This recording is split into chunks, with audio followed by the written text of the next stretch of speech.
As montadoras mudaram a estratégia de agir aqui no Brasil e isso infelizmente não tem mais volta. E é sobre isso que a gente vai falar agora. Mas seja bem-vindo ao canal, fica comigo até o final e bora pro vídeo. Pois é, meus amigos, o mercado de carros aqui mudou radicalmente de pouquinho tempo para cá e parece que isso não vai mudar porque está dando muito certo para eles.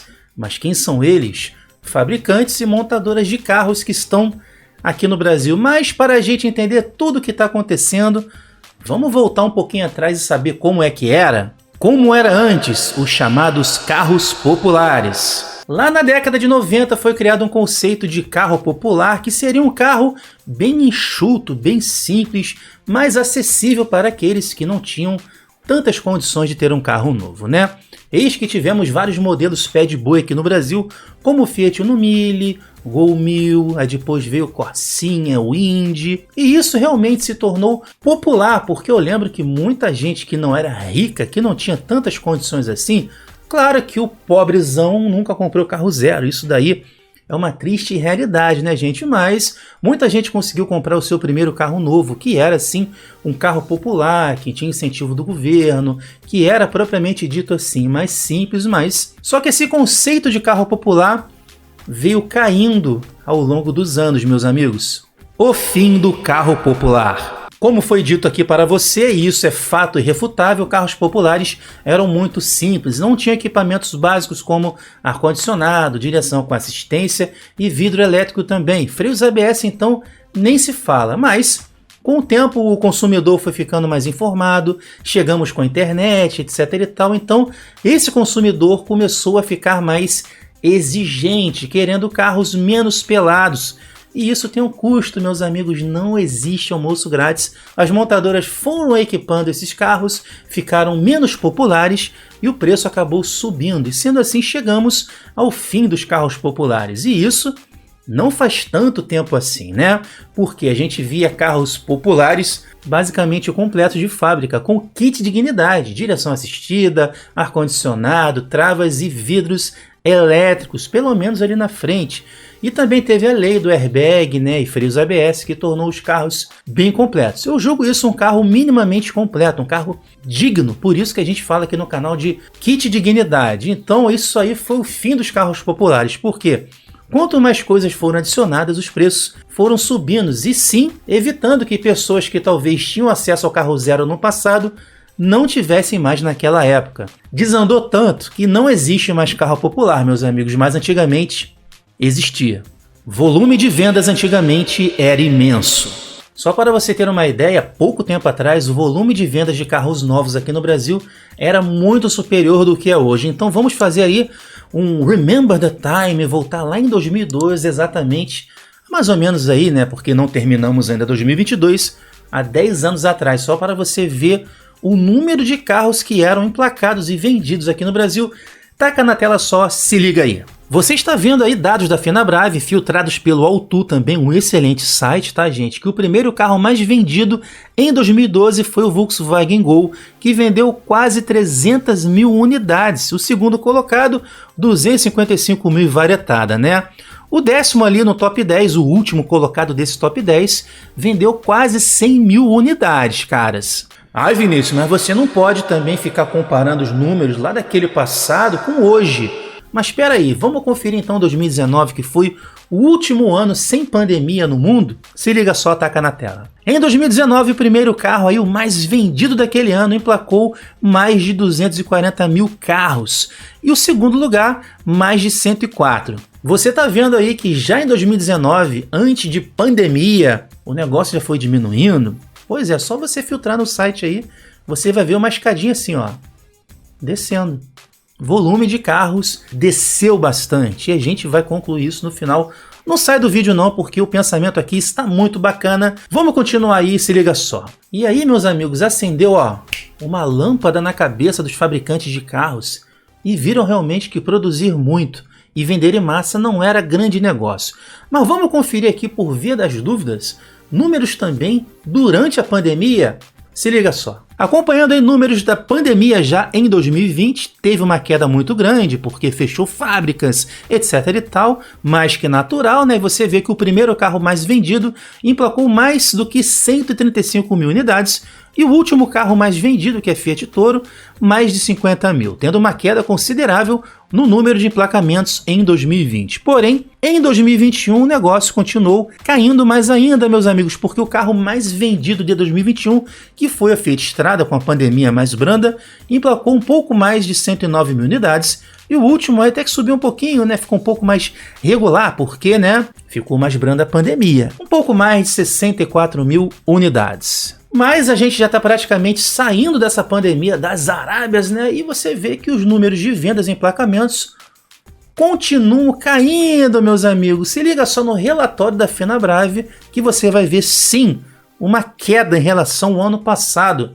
que estávamos em plena pandemia. Se liga só. Se você observar esse gráfico da Fenabrave aí, no acumulado de 2021 com o acumulado de 2022, comparando as variáveis C e E, você vai ver que temos uma queda de 11,75% em relação ao ano passado com automóveis normais e 16,35% se forem comerciais leves. Se você somar os automóveis comuns e comerciais leves, nós temos uma queda total em relação a 2021 de 12,70%. Você está vendo aí com fatos, não é opinião minha, tá? São dados oficiais que a gente já está praticamente saindo dessa pandemia, as coisas estão normalizadas, etc e tal, né? Mas continua em queda e isso, meus amigos, sinto muito informá-los, deve continuar caindo mais ainda nos próximos anos. Por quê? É uma receita que deu certo e a gente vai explicando a partir de agora. Vamos lá. Mas afinal, quem deu o pontapé inicial nesse negócio de menos volume de carros aqui no Brasil?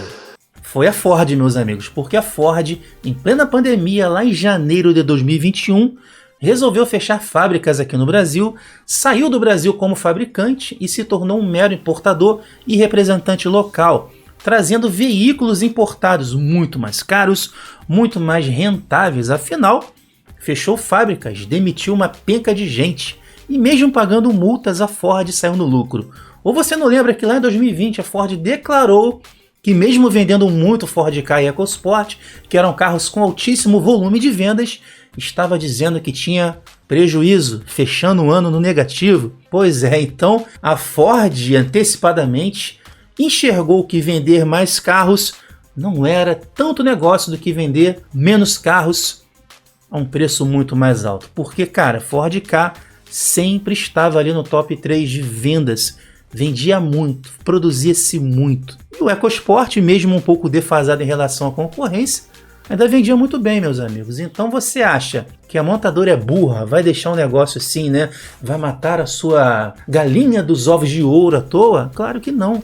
Vender Ranger, Maverick, que é aquela picapezinha tipo a Toro, assim, intermediária, é muito mais lucrativo do que vender uma penca de milhares de Ford Ka e EcoSport. Então, a Ford deu esse pontapé inicial e parece que as montadoras estão seguindo no mesmo rumo, diminuindo produção e priorizando carros mais caros para elevar sua margem de lucro. E talvez, espero que isso não aconteça, porque muita gente se ferrou diretamente e indiretamente, perdendo empregos, etc e tal. As localidades que tinham as fábricas, espero mesmo que não se feche mais fábrica, mas que o ritmo está caindo e vai cair, infelizmente, é a realidade. E uma consequência interessante, né? A Ford foi muito esperta para ela. Por quê? Tirando fábricas daqui, acabou se desburocratizando, porque muita gente sabe que é difícil você produzir nesse país. É muita burocracia, é muito imposto. Então a Ford, mesmo pagando multas, está no lucro, meus amigos. E fechou uma penca de concessionárias também. Mas a receita realmente deu muito certo. Afinal, amigo, por que você venderia 6 carros de 50 mil reais se você pode vender 2 de 150 mil reais? Tudo bem que você vai gastar um pouco mais para fabricar esses de 150 mil reais, não tanto assim. Olha o lucro que você vai ter, olha o número de coisas que você vai conseguir cortar. Menos vendas, menos volume, menos concessionárias, menos pós-venda, menos garantia, menos processos de direito do consumidor, menos impostos trabalhistas, menos tudo, menos custo, mais lucro, mais receita. E veja bem, Não há nada de errado nisso. É o capitalismo e não é legal, né? Fazer o que então? A receita fecha para eles.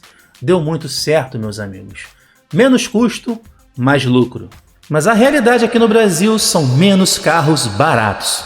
E você vê que, por exemplo, a Volkswagen também está seguindo pelo mesmo caminho. Afinal, enrolou a vida toda com o Fox, que estava cansado, mas tirou o carro de linha, que era consideravelmente um carro barato, porque não era um carro de rico, mas também não era um carro de pobre. Tirou o Up de linha e parece que Gol e Voyage também estão indo para o mesmo caminho. Afinal, não é nada interessante para a Volkswagen renovar Gol e Voyage, que tem um bom volume de vendas, o Gol vende muito. Ah, Vinícius, mas é só para a firma que vende, não interessa. O volume de vendas é o que importa. Tá vendendo, tá safe, né, meus amigos? O Gol tem um volume de vendas imenso, só que a faixa de lucro, mesmo custando muito caro, é bem menor do que de um SUV VW desse aí. Tanto que você viu aí que a Volkswagen vai tirar esse carro de linha, está enxugando seu portfólio, está enxugando a sua produção nacional, está priorizando modelos como Nivus e T-Cross. Até Polo e Virtus estão ficando esquecidos. Ninguém fala mais de Polo e Virtus, você não vê propaganda, você não vê ofertas na internet, comerciais na TV em horário nobre, só se fala em SUV-VW. Estão priorizando Nivus e T-Cross. E olha só o Nivus. De onde que o Nivus foi feito? Do Polo. De onde que o T-Cross foi feito? Do Virtus. Entre eixos parecidos, plataforma MQB. Então, meus amigos, tudo isso está intimamente amarrado. Talvez você não tenha enxergado mais. A estratégia é vender menos carros mais caros e acabar com os carros mais baratos. Mas não pense que é só a Volkswagen que está fazendo isso não, porque a Renault está indo pelo mesmo caminho. Não sabemos até quando terá Kwid aqui no Brasil. Você viu que o Kwid foi reformulado, estão oferecendo muita coisa pelo Kwid e subiram o preço dele, né? Muita coisa assim, entre parênteses, viu? Dona Renault, Sandero e Logan estão praticamente mortos, só esqueceram de enterrar. Mas parece que a Renault vai trazer o Stepway gringo lá da Europa para posicionar como um rival do Nivus, aquele SUV compacto, que, porra, Nivus não é SUV nem aqui, nem na China, meus amigos. É um carro comum, altinho. Nem os SUVs que chamam de SUV é SUV, enfim. SUV virou carroceria, virou estilo, visual. Não é mais uma coisa utilitária, assim, digamos. Então a Renault também parece que vai, ó, matar Sandero e Logan para criar o seu SUVinho abaixo do Duster. Crise dos chips, a desculpa infinita e perfeita aqui no Brasil e no mundo. Se você pesquisar, meus amigos, parece até teoria da conspiração, mas é uma coisa muito bizarra, né? Se você pesquisar aí no seu Google, no seu celular ou PC em casa, vai ver que os outros mercados praticamente, que são muito mais dependentes de chips do que o mercado automobilístico, praticamente já se normalizaram. Você que gosta de games assim como eu, já viu que o PlayStation 5 hoje você consegue comprar com facilidade e com preço menor do que era naquela loucura daquela busca? Até pouco tempo atrás, nessa crise dos chips, não tinha PlayStation 5 à venda disponível. Quando chegava num site de um grande varejista, acabava em horas, era assim. E o preço era muito elevado, porque realmente faltavam chips, a produção de consoles videogames caiu muito. É só um exemplo para você ver. Tablets, computadores, placa de vídeo. Teve placa de vídeo que custa hoje 8, 9 mil. Chegou a custar 30 pau, amigo, por causa disso. Então, esse mercado todo se normalizou. E são mercados que dependem exclusivamente de chips. Eu sei que carros hoje são muito mais modernos. Tem vários chips na multimídia, no painel, na central do computador do carro, né, etc e tal. Mas esses mercados que são totalmente dependentes de chips mais avançados do que carros, acabou se recuperando. E as montadoras ainda falam que tá faltando chip, por isso que não tem carro à pronta entrega, tá tendo gargalo na produção. Até quando isso é verdade, meus amigos? Porque para mim parece uma desculpa muito conveniente. Afinal, isso gerou muitas coisas boas para eles. Por quê? Aumentos praticamente que quinzenais ou mensais, estão subindo o preço. Pode baixar IPI, que eles não estão baixando o preço final do carro para o consumidor. Quando baixa é uma merreca. E depois sobe no mês seguinte com um novo aumento. Fila para entregar carro, estão cobrando ágil. tem gente pra caramba comprando. Claro que não são pessoas como compravam antes, sim pessoas que são bem de vida, que isso não afetou. Então essa crise dos chips é muito conveniente, porque você baixa a produção, aumenta o preço, gasta menos e lucra mais. Não é verdade? Foco em importação e menos produção. A Ford começou e as outras parecem que estão indo atrás, porque você viu que a Ford só foca em importar modelos. E parece que outras montadoras também. Por exemplo, a Volkswagen não se interessou em nacionalizar o Taos. Está importando. Tudo bem que tem um volume de vendas baixo, mas aí que tem o pulo do gato, amigo. Porque se você criar uma linha de montagem, você investir como a Volks mesmo fez com o Volkswagen Up aqui no Brasil e o carro flopou nas vendas, foi muito mal, o prejuízo é muito maior. Quando você importa e o carro vende mal, é só você parar de importar que não tem problema. Você não vai ter que demitir um monte de gente, pagar direitos sociais para uma galera, fechar fábrica, desmontar linhas, né, de produção. A Honda também fez isso, tirou o Civic nacional de linha e vai trazer importado, parece que até o final do ano, e muito mais caro. E sendo importado tem a desculpa, né, de você conseguir subir o preço mais ainda. O foco em importação e menos produção também é outra coisa que parece que deu certo para elas. Produtos inferiores com preço de médio e carro de luxo. Acabei de falar que a Honda do Brasil tirou o Civic nacional de linha e vai trazer importado, mas no lugar dele, quem que está empurrando? Honda City, que é um carro bom, mas é inferior ao Civic. O Civic é um sedã médio, o City é um sedã compacto, categoricamente tem tudo inferior, espaço interno inferior, mesmo que seja um carro interessante, tem um conforto inferior, tem um acerto diferenciado, enfim, para baixo. Estão cobrando o preço de que era cobrado o Civic há pouco tempo atrás, meus amigos. Um Honda City tá caro pra caramba.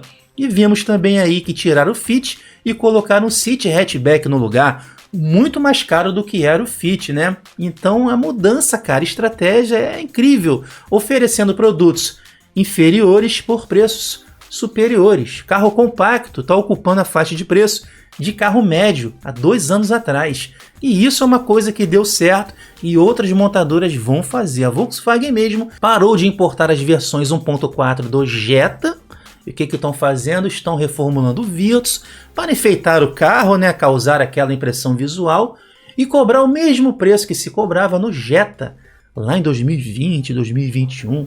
Sendo que o Jetta é muito superior ao Virtus, gente. E parece que a Toyota também vai fazer isso, porque estão pensando em trazer o Yaris renovado para cá, que ficou a cara do novo City, né? Muito parecido. Fazer o quê? A receita que deu certo. Será que eles vão tirar o Corolla convencional de linha para oferecer o Yaris sedã a preço de Corolla? Sinceramente, não duvido. Mas o Corolla vende muito, Vinícius. E aquela história que te falei de vender menos carros com preço maior do que muitos carros. É aí que está o tcharanã do negócio. Então isso virou moda, meus amigos. Produtos inferiores por preços superiores. Suverização massiva e descontrolada. Hoje em dia, meus amigos, tudo é SUV. Se o executivo da montadora X peidar e chamar de SUV, vai vender porque é SUV. Você viu o Pulse? Quando é que Pulse é SUV? SUV, rapaz, ali não existe. Nivus, que dizem que é SUV, muita gente contesta, mas você está vendo que é uma receita que está dando certo. Estão falando que o Gol, quando sair de linha ano que vem, vai voltar como SUV, abaixo do Nivus. Qualquer porcaria agora é SUV. Então, essa suverização em massa e descontrolada, as montadoras conseguem gastar praticamente a mesma coisa que gastariam nos carros que deram base, cobrando muito mais caro. É uma receita que deu certo e não tem mais volta, amigo. Fazer o quê? E para fechar esse vídeo, carro novo cada vez mais elitizado. Novamente. Você já viu quanto custa o carro novo mais barato aqui no Brasil? Ou menos caro? Kwid e Mob sempre estão brigando por isso, né? Se não me engano, na data de produção desse vídeo aqui, o Mob é o carro mais barato, custando em torno de 60 mil reais. Bicho, quem é que tem 60 mil reais hoje para comprar um carro zero? Taxa Selic nas alturas, financiamento elevado. Fica difícil. Então hoje em dia o carro novo, veja bem, eu estou começando no Mob, está cada vez mais difícil. Quiçá um carro de 100 mil reais, um carro aí, um SUV de 150 mil reais, um híbrido normal de 200 mil reais, um elétrico de 300 mil reais. Você está vendo aqui a pirâmide vai subindo e vai se afilando? Pois é, pessoal, não é papo demagogo não. Carro novo está ficando elitizado aqui no Brasil novamente. Mas é isso aí, eu espero que você tenha gostado desse vídeo, deu um trabalhão listar esses tópicos aqui, apesar de um vídeo mais simples, né? Eu gosto dessa interatividade com vocês. Agora conta para a gente nos comentários o que você acha disso tudo. Lembrando que tem mais fato do que opinião nesse vídeo aqui, porque é difícil a gente conseguir refutar a realidade, né? Agora conta para a gente aí tudo que você acha, compartilha esse vídeo com todo mundo que você conhece em grupos, WhatsApp, internet, redes sociais, etc e tal. Siga também o canal nas redes sociais, deixa aquele seu like, som maroto. Se você é novo aqui no canal, tá esperando o quê? Para se inscrever, é de graça, não dói. Clica também no sininho das notificações e assista, claro, os outros vídeos aqui do canal. Tenho certeza que você vai gostar. E se você gosta de videogames antigos, conheça o meu canal de games, o Videogame Lifestyle. Mas tamo junto, meus amigos. Até o próximo vídeo. Um forte abraço. Valeu!